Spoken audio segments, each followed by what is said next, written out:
All right, I show 1 o'clock on my clock. Terry, should I go ahead and get started?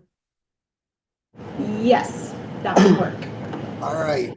I'd like to welcome everyone to the March 31, 2025 meeting of the Workers' Compensation Management and Labor Advisory Committee.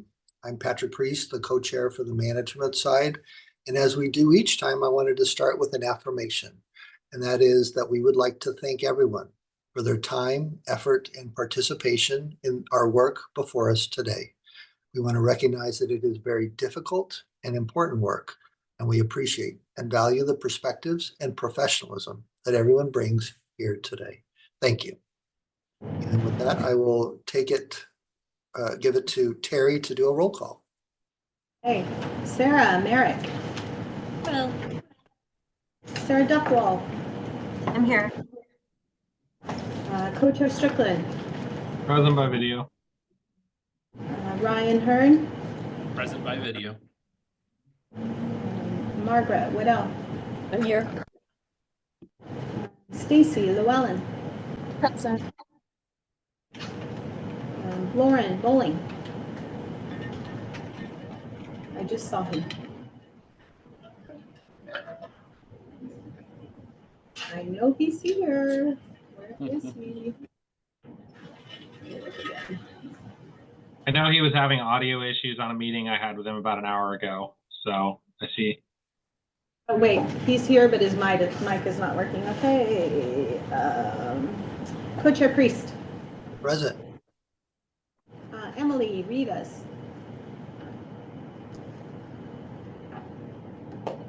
There she is. I see her. I see her. Kim Schlesinger. I don't believe she could make it to today's meeting. Okay, we have a quorum. Co-chair Priest. All right. Well, thank you very much.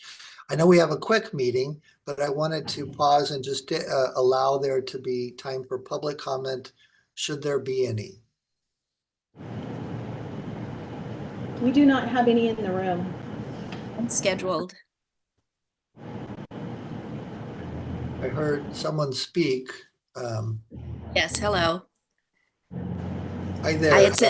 Hi. I sent an email this morning and they told me I would be scheduled for public comment.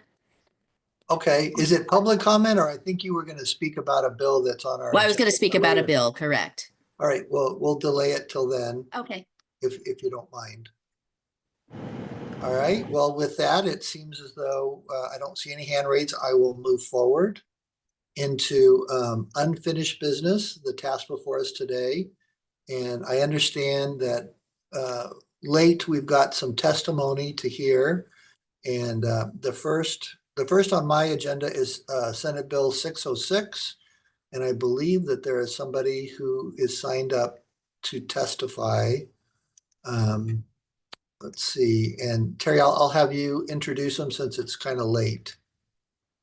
Yes, co-chair. David Lynch is in the room for Senate Bill 606.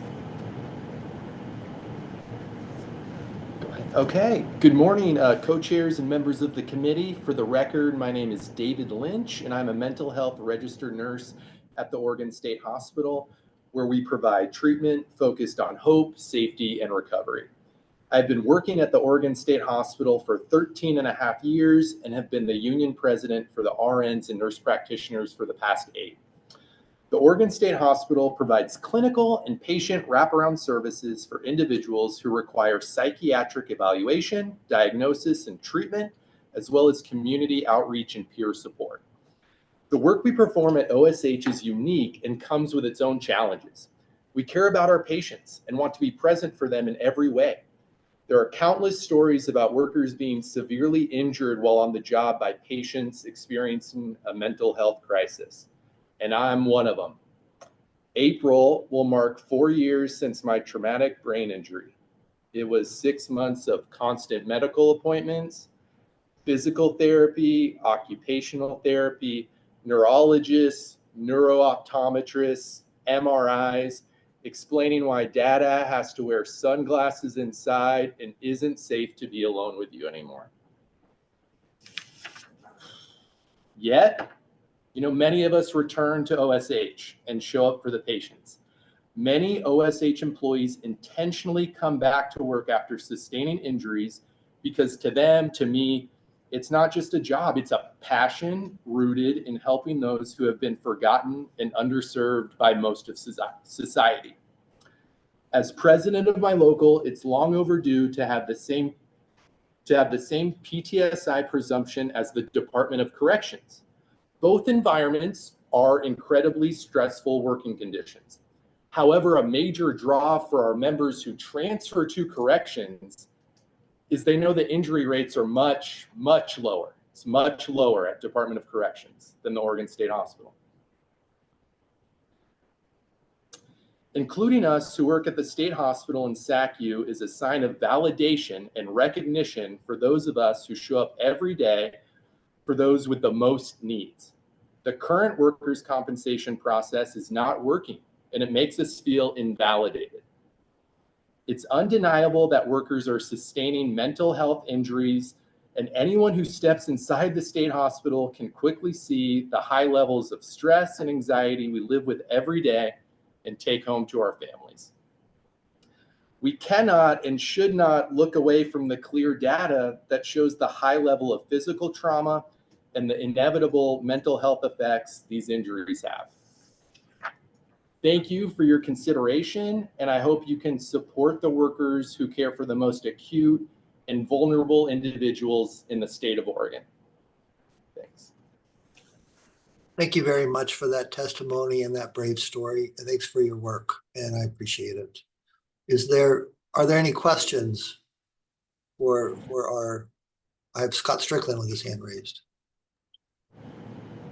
Thank you, Co-Chair. Yeah, I think it's interesting to me that currently folks in the Department of Corrections have this presumption, and I know a lot of times folks dealing in the SACU and State Hospital and the work that I did in secured facilities providing mental health services and other things, you're dealing with a lot of the same population a lot of times, and that kind of safety measures, there's all manner of safety measures that you can implement, but there's still always the question mark, right, of when you're dealing with folks that are in crisis and dealing with decades of trauma and crisis and all of that. So thank you for flagging that. I think that was interesting for me to know. And it's my understanding, and maybe Odalise can speak to this, that the bill is looking to just kind of add the SACU and State Hospital to the list of presumptions in the same area as it currently is in the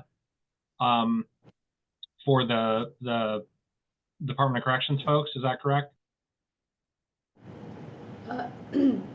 Co-chairs, my voice is gone, so I will try my best to speak up. Let me know if you need me to speak louder, but that is correct. It does not change the process of which these claims are processed or any requirements. It just simply adds 2 lines to the current statute in ORS 656.802 for specifically the state hospital employees and SACU.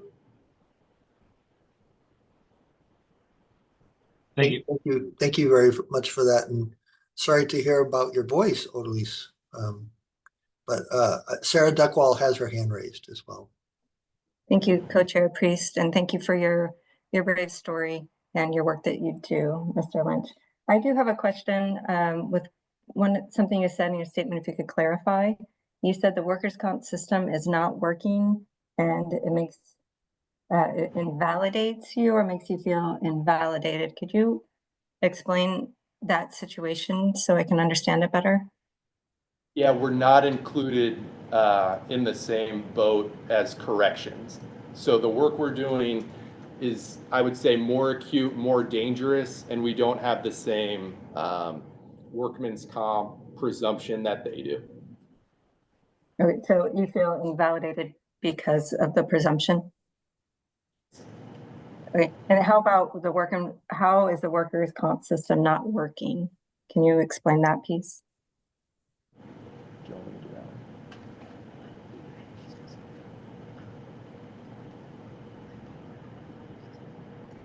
Oh, yes, okay, got it. So for me, with injury, I was scared to death to go do an independent medical evaluation for the concussion because I thought they were going to dive into my childhood, all my history, and just tear me apart and not approve anything. I didn't realize that the concussion independent medical evaluation was different. And what am I trying to say with that? What I'm saying is everyone who we've had apply for PTSI through workman's comp gets denied. And what happens is their entire life is torn apart, like picked apart. And any reason besides the events that happened to you while you were working at the hospital is what they're gonna say your PTSI is from. So for example, I worked with a woman and she was beaten bad, like the 2 raccoon eyes. And she was out for a little bit and she, went through the PTSI claim and they did anything and everything to not approve her. And she didn't get approved. No one, my understanding is we just don't get approved. But that would be just one example of you're physically beaten. You don't this is a younger, woman who was working there. There wasn't other PTSI that she experienced before working at the state hospital. It was from being severely beaten. Thank you. Are there any other questions for Mr. Lynch or Odalise on this particular bill? I just one question. So Mr. Lynch, so you filed for a workers' comp claim and it was denied? No, I did not apply for the PTSI. My whole thing was a concussion. And so the point of the story is you hear so many instances of your life being picked apart. I was so nervous going in there that I'm going to have to talk about my childhood, all these things. And that wasn't the case. I did numbers testing and cognitive abilities. But my whole fear going in was all the stories I'd heard of I don't think I'm prepared to talk about all that. I would just not, I think a lot of people, they're just never going to apply for the claim because they know it's going to be denied and they know the interactions they're going to have with SAFE. Great, well, thank you. I see a couple of hands. Go ahead, please finish. Oh, which can be even more traumatizing. That's a huge narrative. SAFE will re-traumatize you with these PTSI claims. Thank you. Thank you. There's a couple of hands raised. I think Scott went up first. So I'll let Scott Strickland go first. I'll just be really quick. So it sounds like from the testimony that you submitted that the lack of the presumption is almost a deterrent on people even filing other kinds of claims that would not be covered by this presumption. If what I'm hearing is correct, that you were hesitant to file the complaint or file the claim for the physical issue that you had because of the sort of reputation of how claims are treated in that situation. So that's interesting as well. Thank you for that. Yes, you put that much more succinctly than I did. Yes, thank you. Great. Thank you, Scott. Ryan Hearn has a question as well. Yeah, I appreciate it, Scott. Thank you. Or Chairman Priest, sorry about that. More of general kind of a comment. First off, I just want to thank you for coming in front of us and giving your testimony. I think the work that you guys do, is hard work. I have a lot of compassion and respect for the people both at SACU and at the Oregon State Hospital. The work you do there is truly unmatched in our society. You guys deserve a safe environment. No one should have to, sacrifice their physical or mental well-being stepping into their employer's premises. I applaud you and FASTME for bringing these efforts and addressing this issue. Really, with all that being said, though, I don't feel like we're really getting at what SB 606 really does. Here it's really moving the burden of proof from the employee to the employer. That's really what we're dealing with here. The problem with that is mental health conditions are, for the most part, subjective and involve complex medical and factual determination to find out what is the root cause for that mental illness. Unlike acute workplace injuries like slips and falls, mental health conditions can have multiple root causes that not even the employee is fully aware of. And it takes a trained professional to make that determination of what is causing this mental stress or this mental illness. And so, you know, through that lens, you know, again, I have so much compassion for the work that you guys do there. I know it's hard. And I want to find, you know, good solutions, but I don't think SB 606 is it. Thank you. Thank you, Ryan, for speaking up. Any other questions, comments? Any other responses? Let's see, Sarah Merrick has her hand raised. Hi, yes, thank you. I would just like to refute that. There's also plenty of studies that show what acute injury, where acute PTSI injuries come from assaults and scary situations that it happen in the workplace when you least expect it. And so I would just like to add that to the comment as well, that there is plenty of research behind PTSI as well. Thank you, Sarah, for bringing that forward. Margaret Waddell has a comment or a question. No, it's just a comment that I want to make sure that we all remember that Senate Bill 606 does not say that every worker who files a PTSI claim is automatically accepted. It just shifts the burden. Employers still have all of the tools in their handbasket and toolkit to investigate, evaluate, litigate, and improve the claim. All this is doing is saying in this one little incident where the worker has the burden of proof in all the other kinds of claims that are out there, this is one small place where we are saying we recognize that the environment, the work environment is such that we are going to give the presumption to the worker. And I think since we have done that logically with corrections, I don't understand a principled reason to say that what the work environment is different here than it is at corrections. And I think we do owe that sign of respect by just recognizing it and shifting the burden on this one. So I'm in support of Senate Bill 606. Co-chair, if I may. Let's see, I hear a voice. Oh, Odalise. Okay, all right. Thank you. Thanks for raising your hand. Thank you. I think in the last meeting too, and I appreciate for folks that I reached out to and I was able to get in touch to have that conversation and dialogue. I think what AFSCME would like to say is that we will always stay committed to addressing workplace safety and engaging in conversations with stakeholders and with whatever body is most appropriate in. We've engaged in years of work groups. David, who is the president, can speak to all the work groups that we've engaged with to address patient safety and worker safety as well in those bodies. For example, this year we have been engaged with the governor's recommended budget and OHA's budget as well to advocate for additional mental health positions to reduce that overtime for LPNs and RNs. We've supported increased forensic evaluation service positions, electronic monitoring for patient vital signs for enhanced care, increased security screening at the state hospital as well, and additional community navigators to help patients get the appropriate level of care when they leave the state hospital.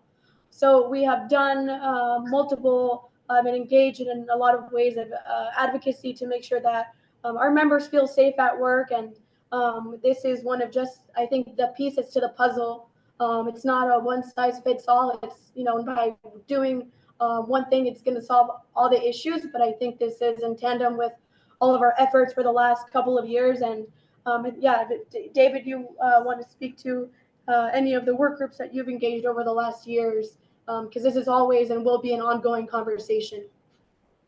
Yeah, and I'd say a key point there too is like it's not just AFSCME, it's AFSCME in conjunction with our OSH hospital leadership and our other union there, SEIU. So I feel like we're maximizing our work groups, the Workplace Violence Prevention Committee, our Nurse Staffing Committee, our Labor and Management meetings.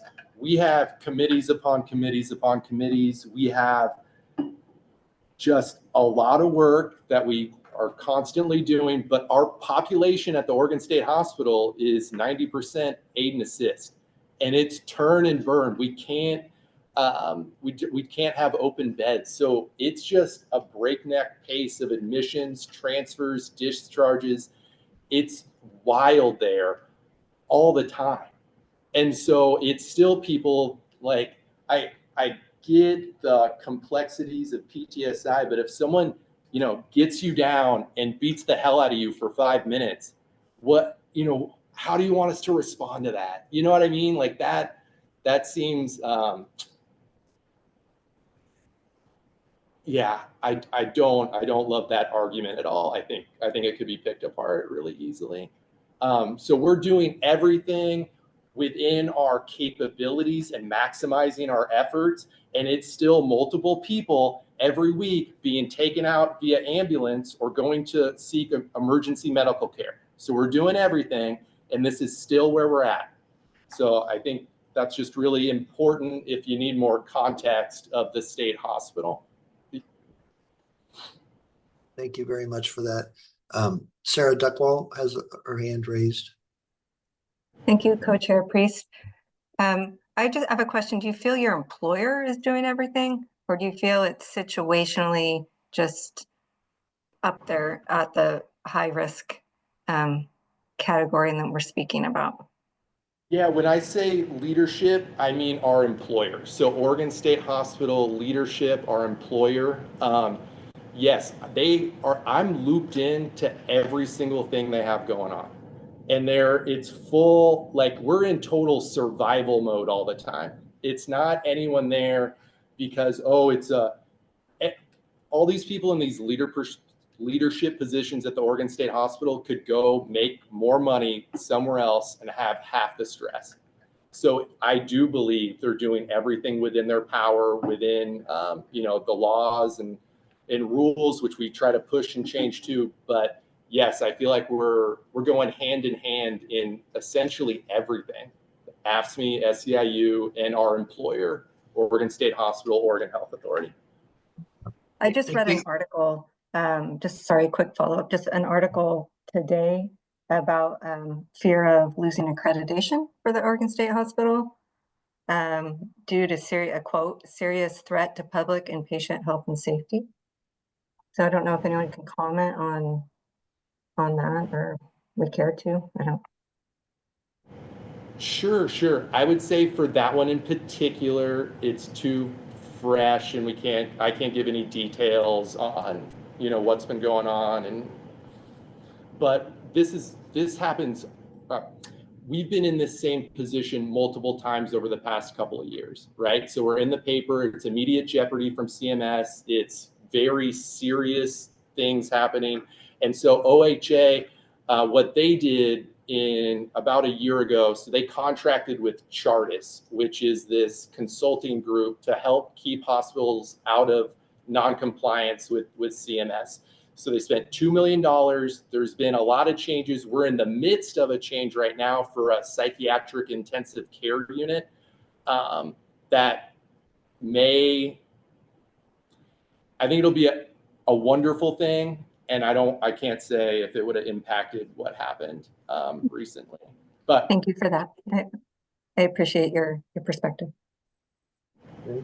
I do have a distinguished guest with his hand raised. I did want to do a quick time check because we have another bill to consider and we have 30 minutes for this meeting and we have not caucused yet.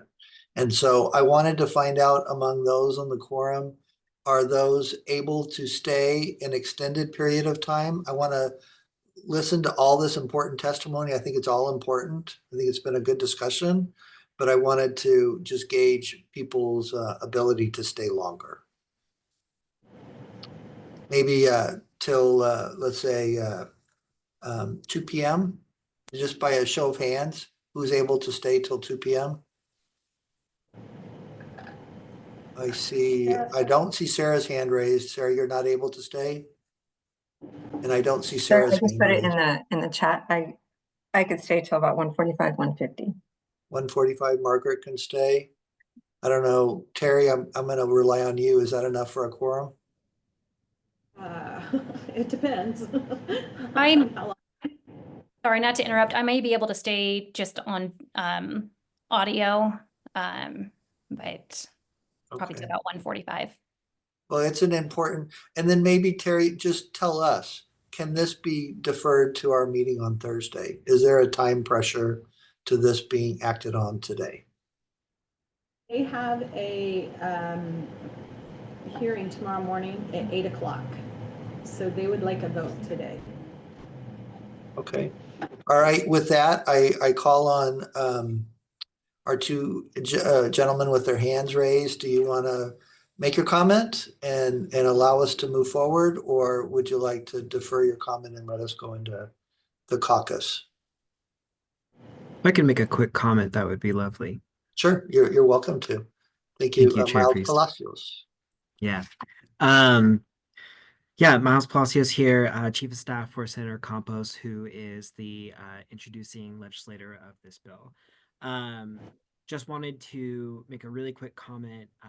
Odalise did a great job of outlining the very simple inclusion of these two employee classifications within the SACU as well as the Oregon State Hospital. I really wanted to echo what Margaret had said about this really being is super similar in terms of the type of labor and the population that is worked with as our corrections officers. If anyone has had a chance to be in these spaces and see how this work operates in the day-to-day in reality, know that it can be very volatile. You can have everything planned, and it can still, go not the way you would hope it to. So like any policy, it requires a suite of options. There's a lot of things that you need to do to create a more safe space for these employees. So we can continue conversations about the root causes and what we can do to solve some of those issues around guardrails. But at the end of the day, there needs to be protections. That is the belief of Senator Campos is that we really need to support a population that does see a lot of instances of violence in the workplace. We've got some great policies going through the legislature this session, policies for our nursing staff to protect them in violent situations. This is just including another population in what should be good policy. All right, well, thank you for that comment and for being here today at our meeting. I think in the interest of time, I know that we have testimony on the other bill, 705, and just to maximize our time, I imagine you want us to vote on that one too, if we can. I think so. Yes, co-chair, if there's time, yes. So I know we have testimony. There's Amber McMurray, who was on, wanted to speak during our public comment. She's asked to speak, as has Kirsten Adams. So I'll let Amber McMurray go first. Or wait, Scott, did you want to pause before we move on? Yeah, I was going to suggest maybe we do a quick caucus on this one to see if there's consensus or thoughts on it while it's fresh in our head, and then we can pivot to 705 if that works. But happy with whatever folks are. I don't mind. That's fine. I just wanted to make sure we were able to do what they're asking us to do within our limited period of time. So, all right. I see a stakeholder's hand raised. Is it, did you want to take time away from our caucus, Mr. Semple, or would you like to take your? Co-Chair Priest, I'll be very, very brief. I just want to make it clear, if it's not clear, that OTLA supports this bill wholeheartedly for the reasons that Margaret outlined. It is very similar work, and these presumptions don't eliminate the ability to challenge the diagnosis or the causation, but it does deter the employer from just bringing up any and everything else that they could use to deny the claim. It makes it a little bit harder to just pick through and say it has to be something else. Right. Well, thank you. Thank you for that clarification. All right, I guess with that, we will move to caucus unless somebody disagrees. I'm open. Scott and I we're not the kings of the committee. So does anybody disagree? Are you okay to go to caucus? All right, okay, then that's what we'll do.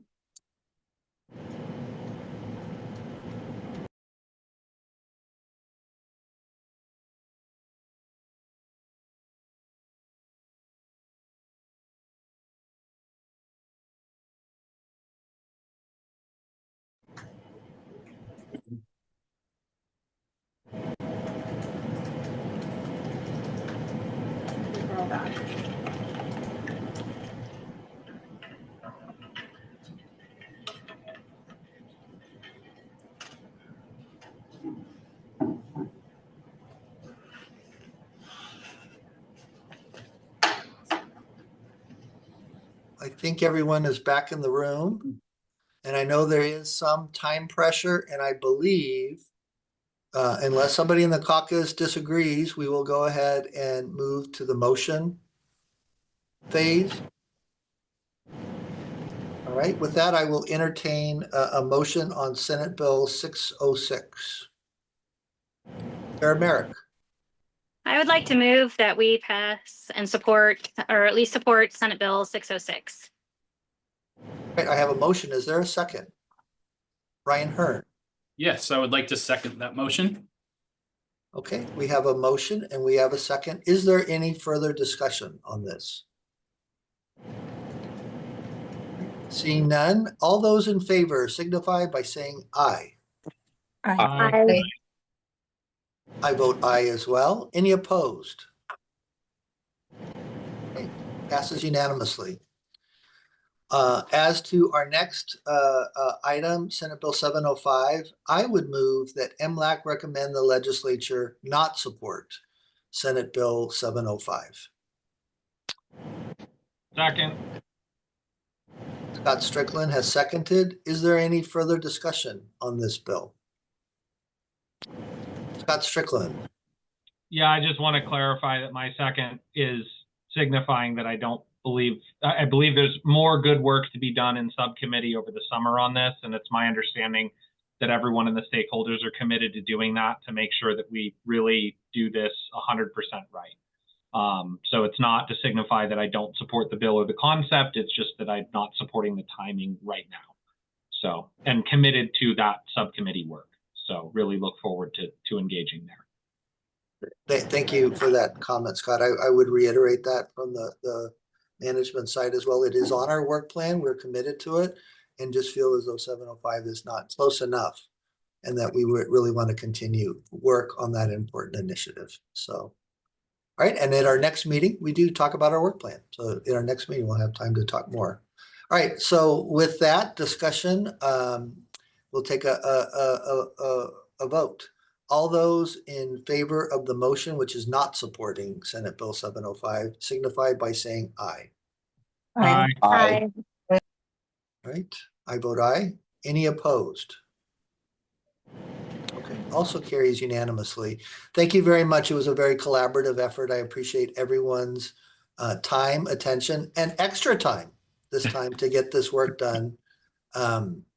Is there any other business to bring before the committee today?